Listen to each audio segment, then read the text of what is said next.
Hello everyone, welcome back to the channel, and what more does this setup call for than another updated Muppet plush collection another 4 months later. Now the first I got out of all these guys was this little applause Big Bird.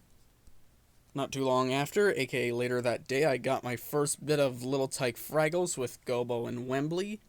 Meanwhile, down in eBay Rock got me the Pal of the Month Honker, which was their November choice. And a week later we get the Count, which was what else but their October character. Right in the middle we have these three Cookie Monsters, include this large Just Play cookie, which you could easily find at Walmart, but luckily I found this one thrifted. Same for this cookie from that same lineup, but it's a Halloween edition that you could probably find at Kohl's, and speaking of which, this cookie right here is also thrifted. So this cookie right here is a modern Kohl's Cares plush, and this one is an older Kohl's Cares plush. And you can see how much they're different. See, this one has a bigger mouth and a different shape, kind of like the original blue puppet. Back to the much smaller end, we have this Pod Pals Abby. And on the much bigger side, probably the biggest out of everyone so far, is this Nanco Elmo. Then somewhere in the middle of the next Fraggle we got is Red. Here we have this Toy Factory Oscar, if you want a size comparison, why not?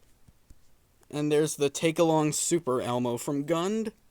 So those are all the Muppet plushes I got in the first quarter of the year. But since video is for the first third of the year, guess how many plushes did I get in April? 1! And that would be the Kid Robot Funny Kermit on the banjo. See, there's our frog, looking greener than ever, and yet I'll never understand why their Sesame lineup had to go with designs made in Ohio. Now that's it for everybody so far. Pretty decent amount, I must say. Even if there's no Ernie, Bert, or Grover, guess the main character deduction Sesame's having really is real, but I doubt that would even apply to this older merchandise.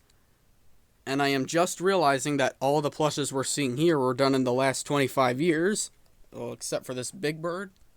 With all that said, more plushes, more characters, it's all up to what the future holds, and by future I mean the update in the next 4 months, and that's when we'll meet again.